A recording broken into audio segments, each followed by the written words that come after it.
मैं डॉक्टर प्रभास गोराई, सहायक प्राध्यापक हिंदी विभाग, सिंहभूम महाविद्यालय चांडिल, कोल्हान विश्वविद्यालय चाईबासा, झारखंड में कार्यरत हूँ। आज मैं स्नातक हिंदी प्रतिष्ठा द्वितीय वर्ष सेमेस्टर 3 सीसी पेपर 7 के बारे में पढ़ाऊँगा। इस पेपर के अलंकार के बारे में बताऊंगा, जो कि अनुप्रास अलंकार। तो सबसे पहले जानना है कि अलंकार क्या है, किसे कहते हैं, अलंकार से क्या होता है।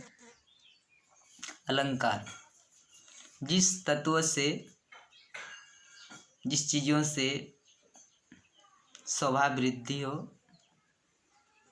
चार चांद लग जाए, वही अलंकार है। अलंकार का अर्थ होता है गहना या आभूषण। आभूषण से सुंदरता बढ़ती है। अलंकार से क्या होता है, चमक आती है, तेज आती है, उत्साह आती है। तो ये अलंकार है, यानी जो अलंकृत करे वही अलंकार है। जो सुंदरता में शोभा बढ़ाए, वृद्धि करे, वही अलंकार है। अलंकार के बारे में दंडी ने कहा है कि काव्य शोभाकरण धर्मान अलंकारण प्रचक्षते, अर्थात काव्य में शोभा बढ़ाने वाले तत्वों को अलंकार कहते हैं। अलंकार शोभा उत्पन्न नहीं करता बल्कि बढ़ाता है। मान के चलिए एक चांद है तो उसमें फिर 3 चांद लगा देता है, यानी 4 चांद लगा देता है, यानी बढ़ाता है चमक को, तेज को। तो यहाँ अलंकार का अर्थ हुआ जो काव्यों में शोभा बढ़ाए, जो काव्य सुनने में, देखने में, लिखने में सुंदरता लगे, अच्छा लगे, सुरीलापन लगे, वही अलंकार है। फिर अलंकार के बारे में आचार्य केशवदास ने भी कहा है कि यद्यपि सुजाति सुलक्षिणी सुवर्ण सरस सुवित्त भूषण बिनु न विराजई कविता वनिता मित्त। केशवदास का क्या कहना है कि यद्यपि सुजाति सुलक्षिणी सुवर्ण सरस सुवित्त, कि कोई कितना सुंदर रहे, अच्छे जाति के रहे, अच्छे लक्षण आचरण के रहे, फिर भी अलंकार ग्रहण नहीं करने से, आभूषण नहीं पहनने से उसमें शोभा कम हो जाती है। और चाहे देखने में कैसी भी क्यों न हो, अच्छा घर की भी क्यों न हो, फिर भी अगर वो अलंकार ग्रहण करे, धारण करे, अलंकार पहने तो बहुत शोभा देती है। तो इनका कहना है कि यद्यपि सुजाति सुलक्षिणी सुवर्ण सरस सुवित्त भूषण बिनु न विराजई कविता वनिता मित्त, यानी कविता, मित और स्त्री वनिता तीनों में शोभा वृद्धि नहीं होती है।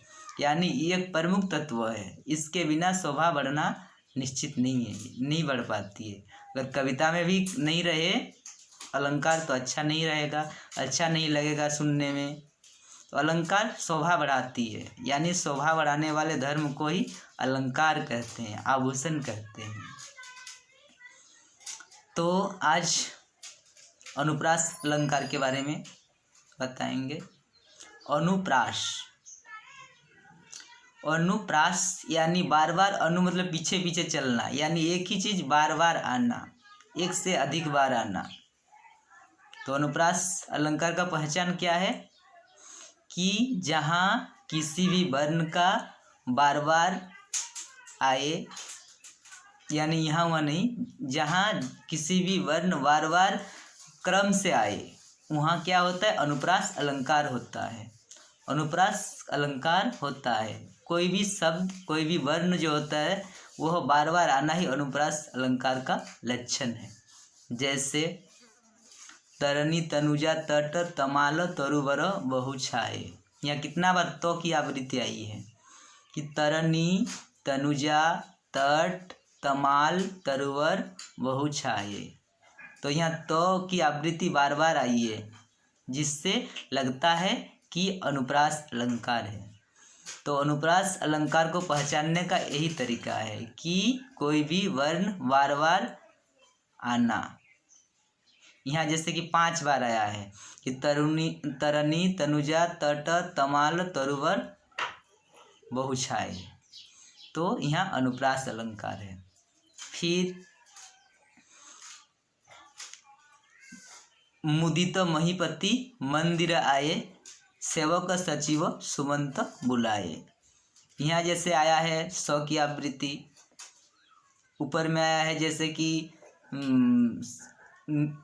ऊपर में आया है मो की आवृत्ति, मुदित महीपति मंदिर आए, तो यहाँ मो में कितना बार आया, मुदित महीपति मंदिर आए, तो यहाँ 3 बार मो की आवृत्ति हुई है, जिस वजह से ये भी अनुप्रास अलंकार का पहचान। नीचे में सेवक सचिव सुमंत बुलाए, यहाँ भी 3 बार 100 की दंत स की आवृत्ति आई है, तो यहाँ अनुप्रास अलंकार होता है।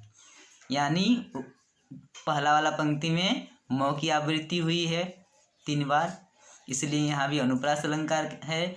नीचे में 100 की आवृत्ति, दंत स की आवृत्ति 3 बार हुई है, जो कि यहाँ अनुप्रास अलंकार है। फिर और एक उदाहरण देना चाहता हूँ कि रघुपति राघव राजा राम।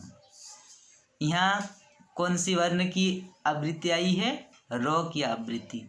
रघुपति राघव राजा राम, यानी रो की आवृत्ति 4 बार आई है, तो यहाँ अनुप्रास अलंकार है। तो जिस वर्ण में या जिस वाक्य में, जिस शब्द में वर्ण की आवृत्ति बार बार आए, वहाँ अनुप्रास अलंकार होता है।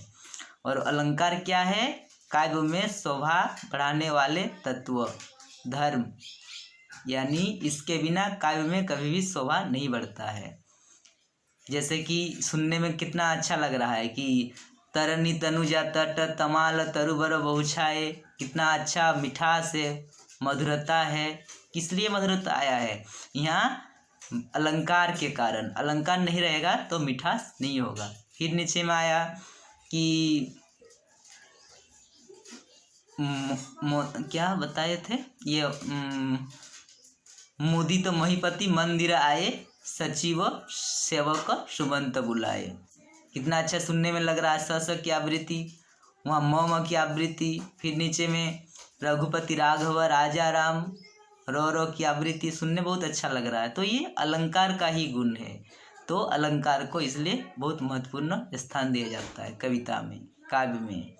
तो अलंकार एकदम आसान है पहचानना। ऐसे ही सभी अलंकार को पहचानने के लिए अलग अलग एक नियम होता है।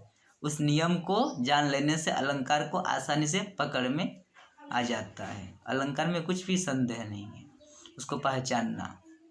धन्यवाद।